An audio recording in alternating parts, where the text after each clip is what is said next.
베드로는 참으로 진실한 사람입니다. 그래서 그는 사도 중에 사도요, 모든 교회의 스승이었지만 내가 하나님에 대하여 모르던 것을 새롭게 깨달았다고 진실하게 얘기합니다. 그런데 많은 사람들은 체면 때문에, 교회에 오래 다니던 사람들은 마치 전부터 알고 있었던 듯 합니다. 새롭게 깨달았다는 말을 잘 하지 않습니다.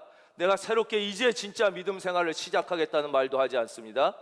새롭게 깨달았지만 그냥 전부터 알고 있었던 것처럼 뭉개고 지나갑니다. 그러니까 변화가 없습니다.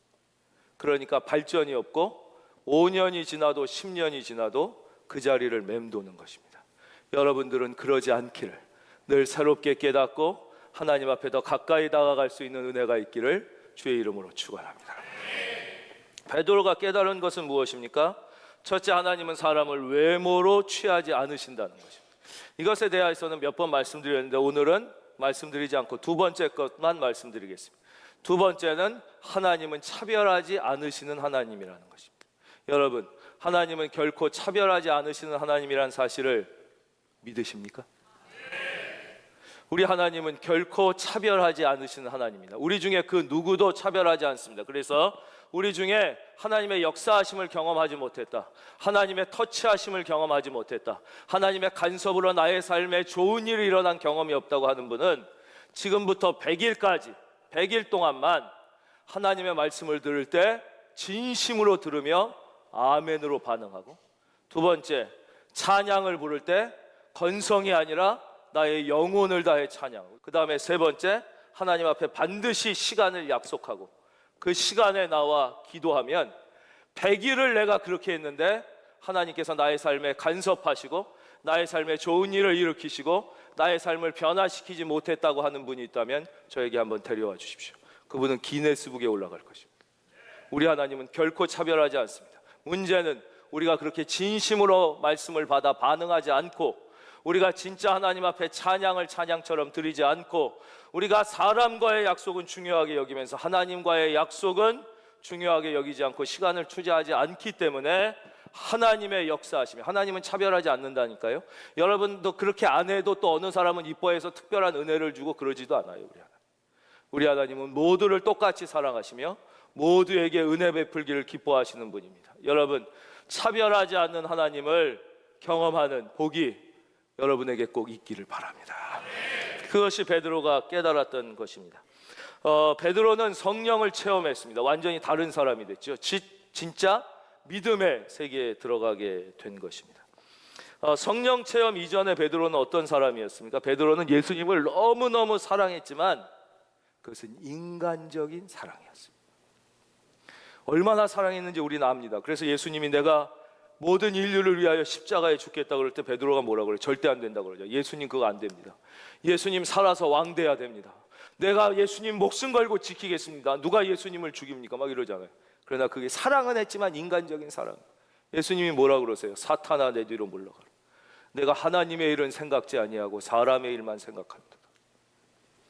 또 인간적인 사랑의 면모가 어디서 나타납니까? 그 마지막 예수님이 잡히시던 날 유다의 배신으로 로마 군인들과 대제사장들이 막 뛰어왔잖아. 그 종들이 막. 근데 자기는 뭐 군인 출신도 아니고 어부인데도 예수님을 지키겠다는 그 사랑으로 칼을 빼들고 막 나가서 그들과 싸우는 모습. 그때 예수님이 칼을 집어넣어라. 칼로 흥한 자는 칼로 망한다. 그리고 그 대제사장 종 말고의 귀를 이렇게 붙여주시고 그러잖아요. 그렇게 사랑했어요. 그러나 이것은 다 인간적 사랑이었습니다. 인간적 사랑은 결코 어떻게 됩니까? 예수님께서 십자가에 끌려가게 되자 그는 두려워합니다. 그는 공포에 사로잡힙니다. 그는 예수님을 떠나 도망갔습니다. 오늘날 교회 안에는 이런 부류의 사람들이 너무나 많습니다. 자기는 구원받았다고 착각하지만 사실은 지옥행 급행열차를 타고 달려가고 있는 사람들입니다. 이런 부류의 사람들은 어떠냐? 교회에 잘 나오고 예수님을 믿는 것 같다가도 자기의 삶에 심각한 문제나 어려움이 생기거나 교회에 안 다니는 게 유익하다고 판단되면 언제든지 교회에 안 나올 수 있는 사람입니다. 자기는 믿음이 있다고 착각하지만 그것은 믿음이 아닙니다. 이런 사람들의 특징은 무엇입니까? 교회 안에서는 아멘과 할렐루야를 하지만 직장과 사회에서는 예수의 예자도 꺼내지 않고 사는 사람들입니다. 여러분, 베드로도 그랬습니다. 그것은 진짜 믿음이 아니었습니다. 그러나 성령 세례 이후에 베드로는 어떻습니까? 그는 완전히 새 사람이 된, 그는 담대했고, 그는 평안했고, 그는 능력이 있었습니다. 베드로는 정말 달라졌습니다. 여러분도 정말 달라지기를 바랍니다. 여러분, 사람은 이럴 수 없습니다. 사람은 어떤 권력이 있어도, 어떤 돈이 있어도, 어떤 학식이 있어도 인간은 이럴 수 없습니다. 근데 어떻게 베드로가 그럴 수 있었습니까? 그것은 베드로 안에 어떤 다른 인격이 들어오셨다는 것입니다. 인간으로서는 도저히 할 수 없는 다른 인격이 그 안에 들어오셨기 때문에 베드로는 완전히 새로운 사람이 된 것입니다. 여러분, 사람들은 꽤 괜찮은 인생을 사는 것 같다가도 성령을 받지 못한 사람, 하나님을 만나지 못한 사람은 위기 앞에 흔들리고 불안해하고 무능력해집니다. 그러나 성령이 임한 인생은 여러분에게 평안이 있을지어다. 평안합니다. 여러분, 성령 받기 전에 베드로가 무슨 말을 하고 무슨 행동을 해도 그는 어부에 불과했습니다. 못 배운 사람이었습니다. 가난한 사람이었습니다. 천민 노동자였습니다. 그러나 성령을 받자 그가 하는 말과 행동 하나하나가 사람들에게 놀랍게 선한 영향력을 미쳤습니다. 여러분, 자녀에게 선한 영향력을 미치시고 싶습니까? 여러분, 그렇다면 은혜를 사모하시기를 바랍니다. 45절 오늘 말씀을 좀 볼까요? 44절, 베드로가 이 말을 할 때 성령이 말씀 듣는 모든 사람에게 내려오시니, 45절 다 같이 읽겠습니다. 화면 보고요. 시작.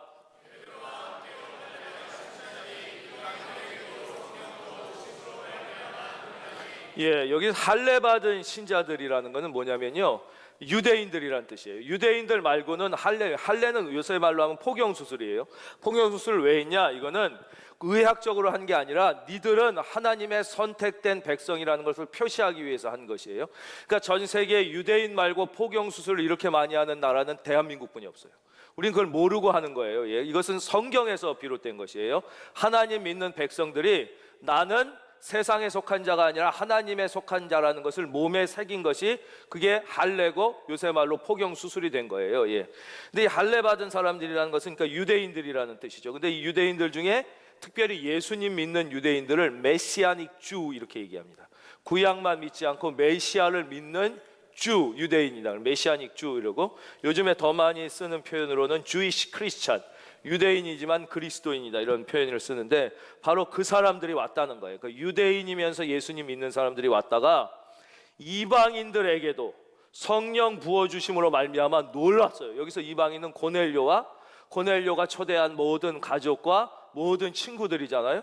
그에게 막 성령님이 막 임하는 걸 보고 굉장히 놀랐습니다. 여기서 우리는 이 성령님에 대하여 아주 중요한 사실을 또 다시 반복하여 배우게 되는데, 바로 성령님이 임재하실 때는 분명한 역사, 표적이 나타난다는 것입니다. 우리가 사도행전에서 아주 중요하게 경험했던 표적들이 몇 개가 있는데, 첫째는 성령이 임했을 때 호련히 급하고 강한 바람 같은 것이 임한 것입니다. 이것을 좀 설명해 드리자면 이럴 수가 있어요. 한번 상상력을 발휘해 보십시오. 여러분이 아주 추운 날 들판에 서 있어요. 막 바람이 불고 막 이렇게 우박 같은 게 쏟아지는 그 추운 곳에, 근데 들판 한가운데 아주 정겨운 작지만 소박하고 아름다운 집이 있어요. 그리고 굴뚝에서는 연기가 올라. 분명히 그 집 안에는 아주 따뜻한 벽난로가 타고 있을 거란 말이에요. 그래서 그 추운 바람을 맞다가 그 집 문을 열고 들어서는 순간 어떻게 돼요? 내가 그 집 안에 들어가자마자 그 집안의 온 따뜻한 공기가 나를 완전히 감싸 안게 되겠죠. 그가 내 안에, 내가 그 안에 있게 되는 거죠. 그러니까 성령이 이 바람같이 임하는 이런 표적이 있어요. 그래서 성령님께서 성령 세례가 올 때 우리가 가장 많이 경험하는 것이, 내가 어떤 너무나 큰 사랑을 가진 분의 품에 이렇게 탁 안기게 되는, 내가 그분으로 충만하고 그분이 내 안에 충만하게 돼. 이건 말로 어떻게 설명을 하겠어요, 그렇죠? 옛날에 보면 가나 초콜릿 선전이 있었어요. 가나 초콜릿 선전에 보면 이렇게 남자 배우가 얼굴이 안 보여. 분명히 남자인데 키가 크고 멋진 배우가 코트를 입고 있으면 여배우가 그 가슴 코트 안에 이렇게 들어갔다가 그런 뭔가, 그렇죠? 정확하게는 모르겠지만 내가 어떤 거대한 사랑 안에 푹 안기게 되는 것이죠. 그분도 내가 그 안에 이런 경험을 하게 되는 것이 이 성령이 임할 때 아주 강력한 경험입니다. 다시 말씀드려서 어떤 인격이 내 안에 충만하게 들어오시는데 내가 그 안에, 그가 내 안에. 또 설명해 드려, 여기에 물을 붓는다고 생각해 보세요. 이게 나야. 물이 성령님이에요. 확 부어지면 가득 차겠죠. 그 다음에 어떻게 계속 흘러 넘치겠죠. 물이 이 안에 있고 컵도 물 안에 있게 되는 것이죠. 이렇게 나와 성령님이 충만하게 하나가 되는 경험을 이 성령에 임재할 때 나타나는 이 첫 번째 표적을 이 성경은 호련히 급하고 강한 바람 같은 소리다, 이렇게 표현했습니다. 두 번째 표적은 불입니다. 불의 혀처럼 갈라지는 것이 각 사람의 머리 위에 있었다. 그래서 옛날에 주로 부흥사들은 이 성령 세례를 그냥 우리가 교회에서 목사들이 주는 물 세례 반대로 그냥 불 세례 이렇게 얘기했어요. 그래서 막 부흥회 할 때마다 막 불 받아라, 불 받아라, 막 그럼 우린 또 불 받는다고 막 이러고 그랬었단 말이에요. 그래서 좀 거기에 대하여 안 좋은 이미지가 있는 분이 있는데, 성령이 임할 때 나의 가슴이 뜨거워지는 것을 경험하게 되는 거죠. 진짜 이 뜨거운 불 같은 것을 경험하는데, 이 대표적인 이 예를 들어드리면 김진홍 목사님을 말씀드릴 수가 있습니다. 김진홍 목사님은 원래가 그 아주 급진적인 진보로 강력한 투쟁과 데모를 하던 분이었죠. 잘 아시죠? 뭐 사회적 약자, 노동자들을 위해서 아주 강력하게 이 데모를 하던 분이고, 사회주의를 지향하던 분이었어요. 이분이 박정희 대통령 때도 데모하고 막 전두환 대통령 때도 데모를 열렬하게 하지 않습니까? 청계천 빈민의 아버지라는 별명을 갖고, 그러다가 이제 감옥에 들어가게 된 것이죠. 감옥에 잡혀서 들어가서 정치부염이라 이제 독방에 수용돼 가지고 있는데 아무것도 할 수가 없는 거예요.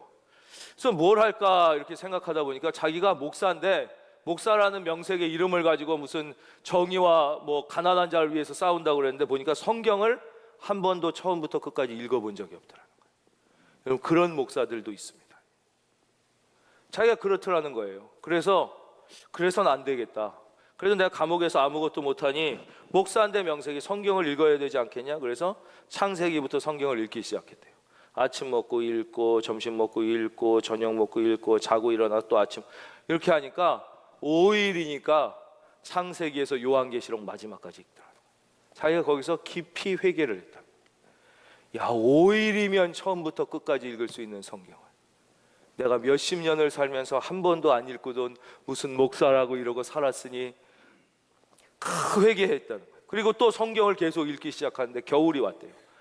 그 감옥은 요즘은 모르겠지만 이제 난방이 안 되니까 겨울에 너무너무 추운데, 자기는 무슨 사식을 넣어주는 사람도 없고 이러고 막 그때는 그 보안산지 무슨 이런 데서 자기는 아주 요주의 인물이고, 그러니까 너무 추워 견딜 수가 없어서 성경을 읽으면서 불이라는 단어만 나오면 밑줄을 치자고 생각했대요. 너무 추워서.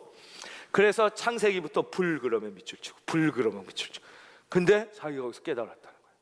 불이라는 단어가 나올 때마다 다 성령과 거의 함께 나오더라는 거예요. 불, 성령, 성령, 불, 이렇게. 그래서 자기가 거기를 동그라미를 치는데 어느 순간 성령이, 불덩이가 자기에게 뜨겁게 임하면서 자기의 온몸이 화끈해지는데, 너무너무 뜨거워지면서 온 그 감옥을 자기가 짚어가면서 다 보일러 하더라는 거예요. 아래에서부터 위에. 그것을 자기가 경험하게 되면서 살아계신 하나님, 그전에는 뭐 살아계신 하나님, 역사하는 하나님, 그게 아니지, 성경에 다 예수님 2000년 전에 죽었지만 좋은 가르치심을 줬으니까 그것을 우리가 배워가고 이 땅에 더 좋은 세상을 위해서 가리키면서 사는 거지, 무슨 2000년 전에 죽은 예수가 어떻게 다시 살고, 무슨 하나님이 무슨 인간의 삶마다 다 무슨 이름을 기억하냐, 산타 크로스냐 이렇게 생각했는데, 자기가 살아계신 하나님을 경험하게, 그리고 인생이 완전히 바뀐 거예요. 그가 살아계신 하나님을 경험하고 달라지게 되는 것이, 이게 불세례라고 하는 것입니다. 여러분, 이 불세례의 경험이 있으신 분들은 그 은혜를 멸시하지 말고, 아직 그 경험을 하지 못한 분들은 살아계신 주님을, 성령 세례의 은혜를 꼭 사모하셔서 진짜 믿음을 갖게 되시기를 주의 이름으로 축원합니다. 세 번째 표적은 무엇이었냐? 다른 방언으로 말하기 시작한 것이죠. 이 사람들이 성령을 받으니까 모두 다 밖으로 뛰쳐나가서 다른 사람들에게 예수를 증거하기 시작했는데, 그걸 다른 방언으로 했다는 것이죠. 이것은 뒤에 조금 계속해서 다루도록 하겠습니다. 근데 이런 말씀을 들으면 어떤 사람들은 이런 생각이 드는 분이 있어요. 야, 이게 예수를 믿는다는 신앙이라는 것은 내면적인 것이 아니냐. 근데 이 내면적인 게 꼭 그렇게 뭔가 이 실제적 표적이 있어야 되느냐? 이 내면적이고 이 영적인 사건이 진짜 그렇게 무슨 구체적인 역사와 체험이 꼭 있어야 되는 거냐? 왜 그렇게 유별나게 믿냐? 이건 내면적인 거니까 그냥 내면적으로 내가 느끼고 마음으로 이렇게 믿고 마음으로 하면 되는 거지 라고 말하는 분들이 있습니다. 그 이유는 오직 하나입니다. 왜 그러냐? 그분이 성령을 받지 못했기 때문에. 다른 이유는 전혀 없습니다. 여러분 보십시오. 예수 안 믿는 사람들이 뭐라고 그래요? 왜 일요일마다 교회를 가고 꼭 예수를 믿어야 구원받냐? 그냥 밖에서 일요일 날 나 좋은 거 하면서 남에게 해 안 끼치고 착하게 살면 천당 가겠지. 왜 니들은 꼭 그렇게 교회를 가고 예수를 믿어야 구원받는다 그러냐? 왜요? 자기가 예수를 안 믿으니까, 예수님을 모르니까. 마찬가지예요. 아니, 예수 믿는 게 그냥 내면적으로 이렇게 다 내 속으로 조용하게 알아서 믿으면 되지, 뭐 꼭 그렇게 성령을 경험해야 되고 성령을 받아야 진짜 믿음이고 뭐하러 그러냐? 그런 말씀을 왜 하느냐? 그건 딱 하나예요. 자기가 성령을 받지 못했기 때문에, 자기가 성령의 역사를 경험하지 못했기 때문에 그런 것입니다. 여러분, 성령이 내 안에 임해야 진짜 새 사람이 되고 새 하늘과 새 땅을 소유하는 하나님의 자녀가 된다는 사실을 믿을지어다. 옛날 광고예요. 이의정이라는 이 귀여운 배우가 나와서 모노륨 광고를 했어요. 모노륨이 뭔지 아세요? 예? 이렇게 바닥에 비닐로 까는 거 아시죠? 그 모노륨이라고 옛날에 그랬어요. 근데 그 모노륨이 뭐냐면 나무나라였어요. 나무나라라는 모노륨을 이렇게 갖고 나와갖고 춤을 추면서 나무나라 나무 뭐 선전을 했어요. 근데 그 선전의 핵심이 무엇이었냐? 이 장판지에는 진짜 나무 성분이 들어있다는 거였어요. 무늬만 나무가 아니라 진짜 나무에 그게 재료가 들어있기 때문에 이게 좋다는 거였어요. 저는 그때 그 선전을 보면서 얼마나 울었는지 몰라요. 내가 예수 믿는다고 그러는데 진짜 내 안에 예수가 계신가? 내가 하나님의 자녀라고 그러는데 진짜 내 안에 하나님이 계신가? 안 계시다면 내가 어떻게 하나님의 자녀예요? 내가 어떻게 예수의 사람? 내가 아버지의 아들인 이유는 뭐예요? 아버지의 유전자의 50%가 내 안에 있잖아요. 어머니의 유전자의 50%가 내 안에 있으니까 내가 아버지 자녀지. 아니, 내 안에 성령이 안 계시고 내 안에 하나님의 인격이 안 계신데 어떻게 내가 말로만 그리스도인이지 그게 진짜 그리스도인이겠냐고요. 무늬만 나무지, 그건 나무가 아니란 말이에요. 여러분, 성령이 역사하실 때, 그래서 여러분, 우리 중에 성령 받은 분들은 그 은혜를 사모하시고 그 은사를 멸시하지 마시고 우리 성령을 더 사모하셔서 우리 하나님의 자녀답게 잘 살기를 주의 이름으로 축원합니다. 성령의 임재가 없으면서도 이렇게 예수를 믿는 것은 뭐와 똑같으냐면 설교를 듣기는 듣는데 졸면서 듣는 것과 똑같은 것입니다. 그러니까 졸면서 들으니까 이게 듣는 것입니까? 안 듣는 것입니까? 안 듣는 것도 아니고 듣는 것도 아닙니다. 그러니까 성령의 임재 경험 없이 예수를 믿는 것은 예수를 믿기는 믿는 건데 이 진짜 믿는 거라고 할 수 없는 것입니다. 졸면서 설교를 듣는 것과 똑같은 것이죠. 물론 성령의 임재가 없음에도 불구하고 성령의 임재를 연기한 나쁜 습성들이 한국의 몇몇 교회에 있었습니다. 그래서 아주 막 자기가 무슨 뭐 입신한다 그러고 막 방언한다 그러고 무슨 예언한다 그러고 막 큰 소리를 내고 유별난, 그 사람들은 진짜 성령의 임재를 체험한 것이 아니라 자기의 열등감을 가리기 위하여 거짓으로 연기를 하는 것이죠. 그런 경우가 한국 교회에 많이 있었습니다.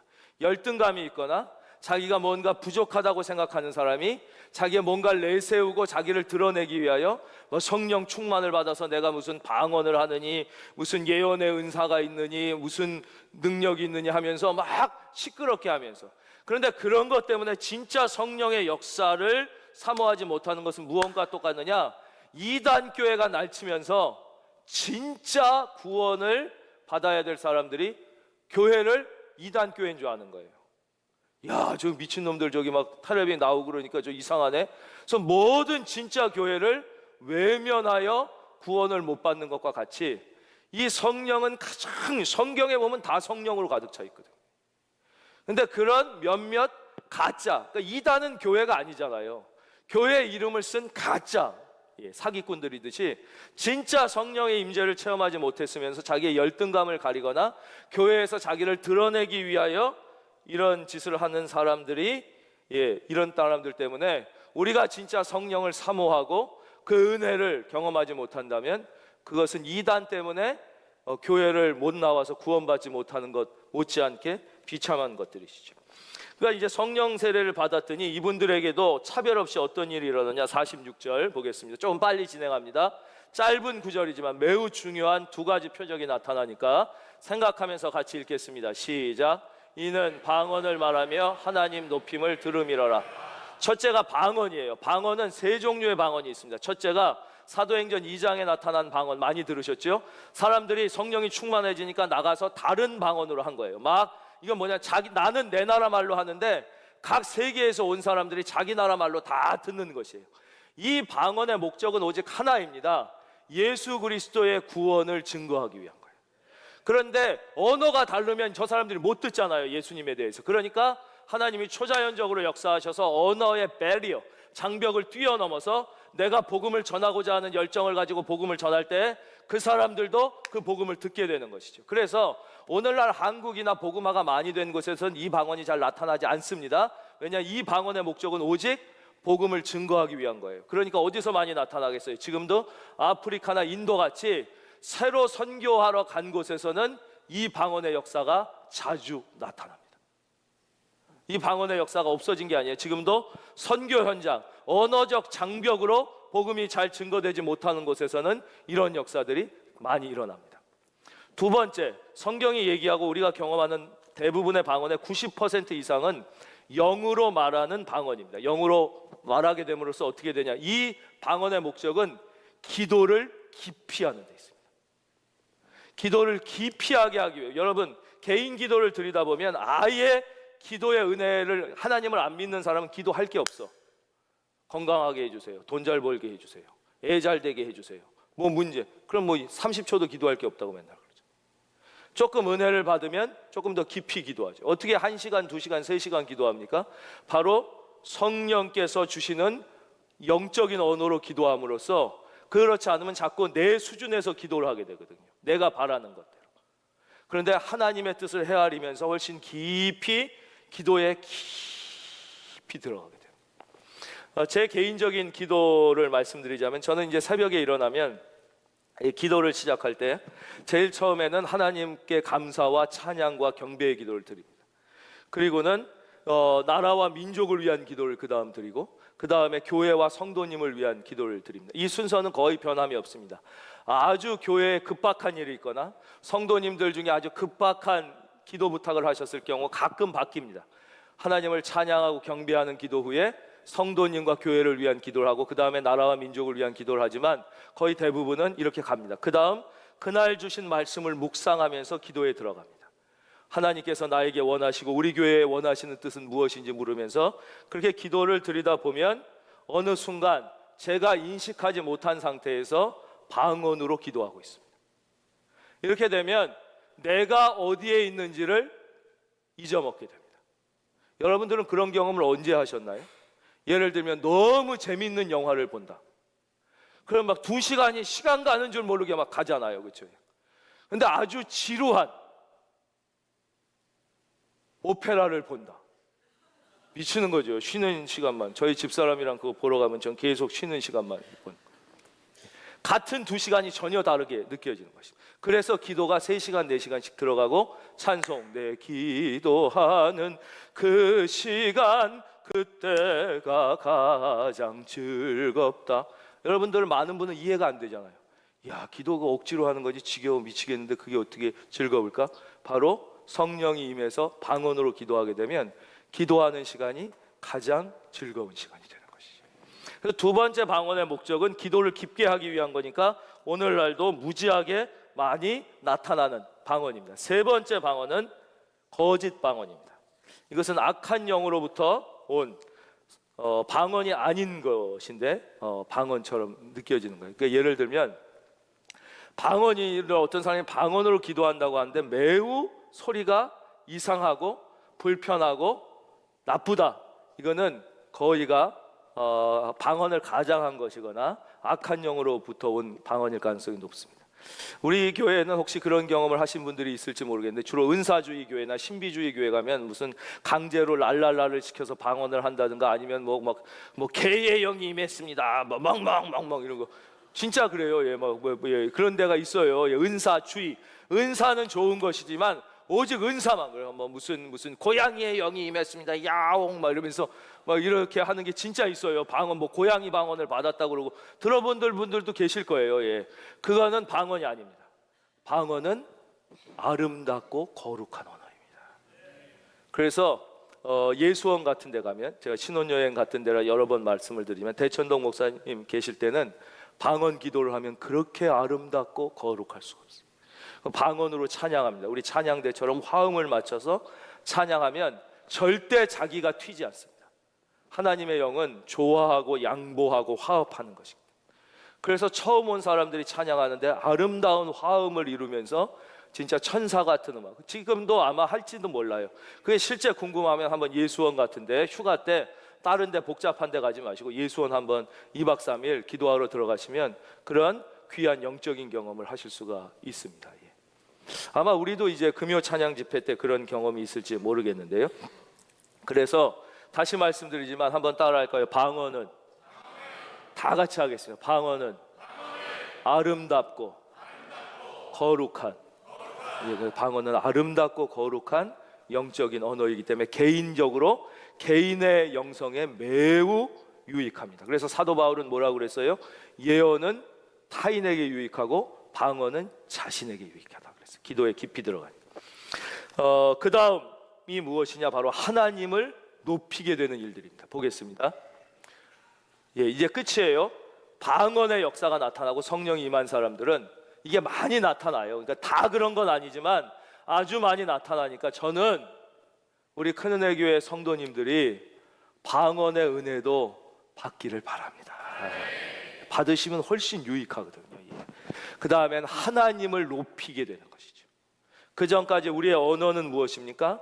찬양과 경배와 감사의 언어가 아니라 불평 아니면 염려 아니면 걱정 아니면 근심의 언어였어요. 그리고 우리는 이렇게 기도하죠. 하나님 앞에, 하나님 이것만 주시면 내가 근심이 없어질 것 같아요. 이것만, 애만 대학에 들어가면 걱정이 없어질 것 같아요. 정말 그렇습니까? 많은 사람들은 돈이 내 근심의 대부분이라고 생각하지만 여러분, 이건희 회장이 살아계실 때 했던 얘기 있지 않습니까?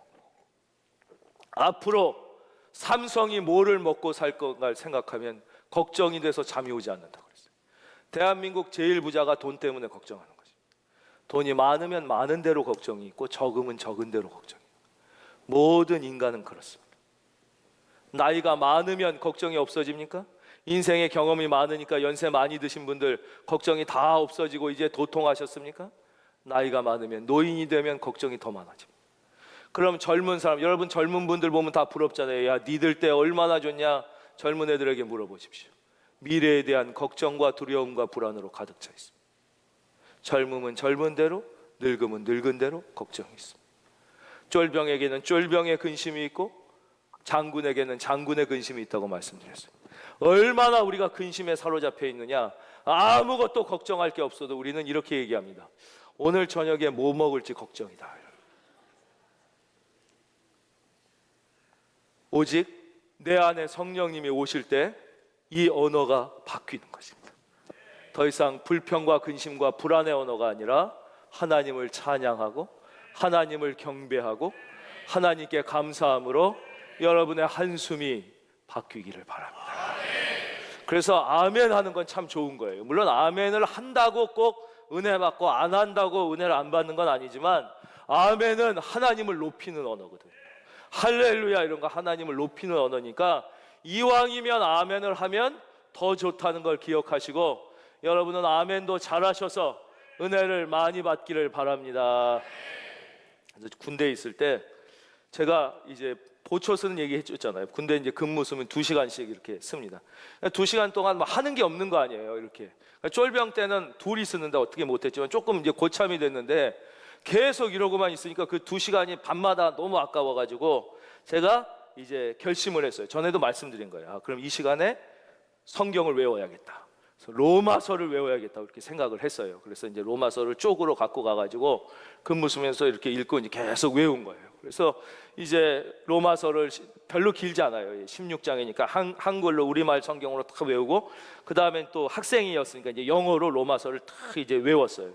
근무 쓰면서 얼마나 좋아요. 멍하니 있느니 이렇게 하면서 잘 다 이제 외웠어요. 그런데 이 로마서는 성령의 말씀이거든요.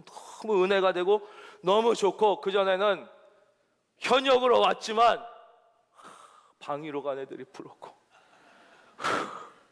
면제도 있다는데 나는 어둠의 자식인가? 나만 현역 와가지고 여기서 좀 그런 마음이 좀 있었지만 너무 이 군대에 있는 게 감사하고 전도하는 게 너무너무 기뻤어요. 그래서 이제 군인은 전화 받는 게 다 원칙이 있습니다. 다 남자분들은 아시겠지만 전화가 오면 통신 보완 무조건 이렇게 해야 돼요. 어떤 암호나 무슨 군대 용어나 작전이나 이런 얘기를 절대 하면은 도청이 될 수 있기 때문에 적들에게 통신 보완 11중대 병장 이규호입니다. 무조건 이렇게 모든 군인 다 그렇게 받습니다. 통신 보완. 내가 너무 제가 은혜를 받다 보니까 전화가 왔는데 할렐루야 11중대 병장 이규호입니다. 상대방이 왜? 미친놈 아니야? 그래도 이제 그냥 좀 이해하는 사람이 됐는데 어느 날 그날도 또 전화가 왔는데 저도 모르게 할렐루야 11중대 병장 그랬는데 저쪽에서 어떤 장교가 야이 군인 새끼가 당장 영창이야 막 그러면서 이제 저 이제 영창이라고 당장 뛰어오라고 영창 가게 됐어요. 그래가지고 뛰어갔어요. 예. 그 사실은 말도 안 되는 거죠. 군인이 그게 통신보안이지 웬 할렐루야 이게 얼마나 그런데 다행히 저희 대장님이 얘가 원래 착한 애라고 얘가 그런 애가 아니고 근무도 열심히 쓰는 애인데 얘가 이거 목사가 되래서 잠깐 헷가닥 해가지고 그런 거니까 박대희가 좀 봐줘라 그거 뭐 그래가지고 이제 살아나긴 했는데 너무 좋으니까 저절로 그런 얘기가 많이 나오는 거예요. 그래서 우리 주변에도 억지로 그럴 필요는 없지만 성령이 우리에게 임하시게 되면 언어가 바뀌고요. 여러분의 한숨이 찬송으로 바뀌고 하나님을 경배하고 높이고 감사하는 이야기를 통하여 삶이 바뀌게 되는 놀라운 사건들이 일어나게 되는 것입니다. 이번 한 주도 이 좋은 일들이 여러분 안에서 많이 일어나게 되시기를 주의 이름으로 축원합니다.